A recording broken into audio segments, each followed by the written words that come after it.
कोई पापी मर जाए,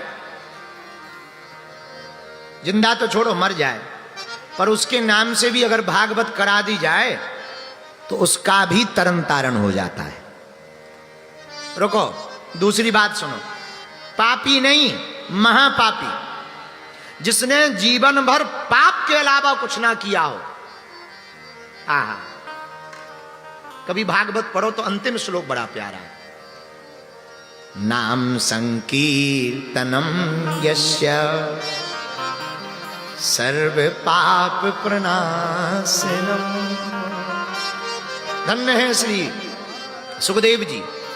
वेद व्यास जी के हृदयंगम में कितनी अद्भुत वार्ता प्रकट भई। सब पापों को मिटा देता है। बोले कैसे? जैसे अग्नि में कोई वस्तु डालने से अग्नि उस वस्तु को जला देती है, वैसे ही नाम संकीर्तन के जप करने से नाम संकीर्तन सब पापों को जला देता है। ये नाम संकीर्तन का प्रभाव है। पर श्री धुंधकारी जी की कथा तो और बढ़िया है। उन्होंने कथा सुनी है। देखो, कथा सुनी जाती है, गाई जाती है, सुनी जाती है। पर एक बात सुन लो, सुनते तो बहुत लोग हैं। हम अक्सर एक बात बोलते हैं, तुम कथा में तो बैठे हो, पर एक बात पूछना अपने दिल से, क्या तुम्हारे अंदर कथा बैठी है? तुम्हारा कथा में बैठना महत्वपूर्ण नहीं है, तुम्हारे अंदर कथा का बैठना बहुत महत्वपूर्ण है। पर धुंधकारी जी का कल्याण क्यों हुआ? उनके अंदर कथा बैठ गई। बोलो सीताराम। गोकर्ण जी ने पूरे गांव के लिए पुनः कथा का आयोजन किया। सबके लिए भगवान का विमान आया और सबको विमान लेकर के गया। आहा, धन्य है गोकर्ण जी। एक भगत हो जाने पर सबका कल्याण करवा दिया। बोलो सीताराम। जोर से बोलो। आगे महात्मा में वक्ता के लक्षण बताए। कथाकार वक्ता के लिए कहते हैं, देखो कथा किससे सुननी चाहिए? कथा फल तो करती है, ऐसे समझो। अच्छा एक बात बताओ, कोई बीमारी हो, जेब में दवा डाल लो तो क्या बीमारी ठीक हो जाएगी? बोलो हाँ या ना। बीमारी कब ठीक होगी? दवा जेब में काम नहीं करेगी, जब शरीर में जाएगी तभी दवा रोग को ठीक करेगी। वैसे ही कथा जीवन में तब काम करेगी जब कथा तुम्हारे जीवन में उतर जाएगी, तब कथा काम करेगी। आहा, पर दवाई का नियम है, जैसे किसी को सूजन हो जाए, सूजन, तो डॉक्टर क्या कहते हैं? ये दवाई तो खाओ, पर सुनो परहेज करना, मठा भटा मत खाना, नहीं तो सूजन नहीं जाएगी। अब तुम लो दवाई खाओ, खूब दबा के मठा पियो और भटा खाओ, और फिर फूल करके डॉक्टर कह रहे साहब तुम्हारी दवाई खराब नहीं। ठटरी के भरे, दवाई खराब नहीं है, परहेज नहीं किया। ऐसे ही कथा में, कथा खराब नहीं है, कथा बहुत बढ़िया है। पर कुछ लोग आते, महाराज कथा तो हमने बहुत सुनी पर कुछ ठीक ठाक कल्याण होता दिखाई नहीं पड़ रहा। अरे सुनी भर है कि जीवन में उतारी भी है। उतारोगे नहीं तो क्या खाक कल्याण होगा? परहेज भी करना पड़ेगा। महाराज परहेज क्या करना है? सुनो, कथा किससे सुननी चाहिए ये भी भागवत में बताया। किससे? विरक्तो वैष्णवो विप्रो वेद शास्त्र विशुद्ध कृत दृष्टांत कुशलो धीरा वक्ता कार्योति निस्पृहा। लक्षण बताए, सुनो, जिनसे भी कथा सुनो वो कैसा हो। पहला लक्षण तो ये बताया, विरक्त होना चाहिए। अच्छा तो बाबा बैरागी होवे? ना ना ना, विरक्त का मतलब बाबा बैरागी नहीं होता है। विरक्त का मतलब ज्यादा माया में लालची ना होवे। अब आज के जमाने में तो बुरा न मानना, आज अरुण सेठ आए नहीं है, नहीं तो हम उनकी बहुत छिलाई करते। कल आए थे वो, तो हम जब रोड से चले आ रहे थे, हमारे एक बैनर नहीं लगे, पर हमारे चेला के बड़े बड़े बैनर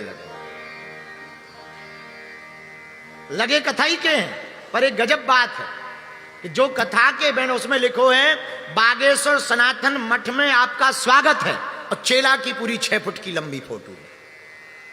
हाँ, तो वो हमारी गाड़ी में कल बैठे थे तो हम बड़े हंसे। हमने मन ही मन कहा कम से कम चिरैया ही सी धर देते फोटो। एक यूपी में हमारा चेला है, उसने कथा करवाई। हम बैनर के भूखे नहीं है, बता रहे कि आप ये मत मानना, हम बता रहे, वो तो बात है, तो बात तो बोल देनी चाहिए। हम यूपी में गए, जैसे ही एंट्री करी, भारी बड़े बड़े बैनर, चेला ऐसे खड़ो, कलश ले खड़ो, भागवत ले खड़ो, फिर ऐसे खड़ो, हम चिड़ैया से कोने में टंगे, छोटे से। और हमने 3-4 बैनर नहीं, पूरे बैनर देखे। अब रास्ता से जा रहे थे, देखा ही जाते हैं, देखे क्या, रास्ता से दिख रहे थे। जैसे ही घर पहुंचे, गुरुजी गुरुजी गुरुजी गुरुजी, आरती करी, अंदर ले गए। गुरुजी व्यवस्था कैसी है? हम कहा बहुत बढ़िया है। हम कहा बेटा एक बात बताओ। जी गुरुजी। हम कहा बैनर में हमारी फोटो क्यों छपवाई तुमने? अरे आप कथा वक्ता हो, आपकी फोटो तो लगनी चाहिए गुरुजी, आप हमारे गुरुजी हो। अरे हम कहे काय के गुरुजी है, काय के कथा वक्ता है, तुम ही कर लो कथा। तो हम ये नहीं कह रहे, बुरा न मानना, एक बहुत सहज सी बात है। पहले के जमाने में कथा छपती थी, वक्ता और जजमान छिपते थे। आज के जमाने में कथा वक्ता और जजमान छपते हैं, भगवान छिपते हैं। बड़ा उल्टा हो गया, भगवान छिप रहे और दोनों लोग छप रहे। तो एक सज्जन हमें मिले, बोले गुरुजी कई बार कथा में श्लोक नहीं होते हैं। फिर हम कहा श्लोक होते ही नहीं श्लोक के लिए, वो तो श्लोक के लिए होते हैं, तो जरूरत ही नहीं है। ठीक है, तो कथा वक्ता कैसा हो? बोले विरक्त हो। विरक्त का मतलब लालची ना हो। अति लालची होगा तो कथा की बातें कम होगी, दान की बातें ज्यादा होंगी। इसका मतलब ये नहीं कि दान नहीं लेना चाहिए। देखो हम कभी माया छोड़ने के प्रवचन नहीं सुनाते, इसलिए नहीं सुनाते, हम खुद 11 लाख लेके आए, हम काय को सुनाए? तो ये कोई प्रवचन, हाँ कोई प्रवचन नहीं भाई, माया छोड़ना। माया में तुम हो, बने रहो, भगवान की खूब कृपा है, आशीर्वाद। पर सुनो, माया में ऐसे रहो जैसे पानी में तेल की बूंद रहती है। संसार में तो रहो, संसार के मत रहो। संसार में रहो, संसार के मत रहो। खूब बढ़िया खाओ पियो, बढ़िया चश्मा लगाओ, बढ़िया गाड़ी पे घूमो, उड़न खटोला पे घूमो, जय बजरंगबली की। पर उसी के पागल मत रहो। मिल गया तो जय बजरंगबली, नहीं मिला तो और जय बजरंगबली। एक गांव में महात्मा रहते थे, बड़े अच्छे सज्जन महात्मा, बड़े प्यारे महात्मा। उनके कभी एक गांव में गए, खूब स्वागत हुआ, 56 भोग मिला, रबड़ी मालपुआ चकाचक रसगुल्ला मिले। आहा, लोगों ने देखा तो एक गांव का आदमी बैठा था, रहा होगा भिवंडी का। उसने देखा, अरे गुरुजी के बड़े जलवा, रसगुल्ला खा रहे, चमचम खा रहे, आहा मालपुआ खा रहे, आनंद है आनंद। तो तुरंत चरण पकड़ के बोला, महाराज हमको आप अपने साथ रख लो। गुरुजी बोले, भाई हमारे साथ ना रहो, हम बाबा बैरागी हैं। कभी 56 भोग मिलते हैं, कभी सफर चक मिलता है। अच्छा, इस गांव के आदमी को लगा कि सफर चक भी कोई व्यंजन है, सो पांव पकड़ के बोला, महाराज दोनों चलेंगे। गुरुजी बोले मानो, वो नहीं माना। अब भिवंडी का आदमी मानता तो है ही नहीं है, नहीं माना। गुरुजी बोले चल, थैला उठाया, चल पड़े।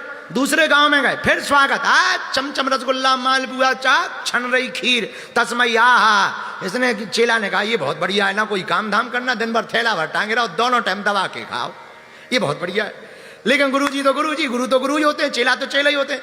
गुरुजी दूसरे दिन गांव में गए ही नहीं, जंगल ही जंगल सुट गए। जहां जंगल ही जंगल, तो ऐसे लगा कि शायद थैला में कुछ होगा माल पानी, रास्ते में खाएंगे। लेकिन गुरुजी शाम तक चलते ही रहे। अब इसका दिमाग खराब, बोले गुरुजी रोक लो। बोले हाँ क्या है? अरे गुरुजी पेट में चूहा नहीं, हाथी लौट रहे, कुछ ले आओ। गुरुजी बोले आज कुछ नहीं है, सफर चक है। तो इसको लगा सफर चक भी कोई डिश होगी, बोले वही निकालो। तो गुरुजी बोले ठीक है बैठ। जैसे ही बैठे गुरुजी, तो गुरुजी ने भस्म निकाली, राख, कमंडल लिया, एक मुट्ठी राख डाली, घोल के हर हर महादेव पी गए। जैसे ही पी गए तो चेला बोला, गुरुजी ये क्या है? गुरुजी बोले सफर चक है। और जब इसे पता लगा कि ये सफर चक है, तुरंत थैला हिला फेंक के बोले बाहर में गई तुम गुरुजी, बाहर में गए हम चेला, आज के बाद हमारी तुम्हारी दोस्ती खत्म, हम वापस चले। तो कुछ ऐसे भी चेले होते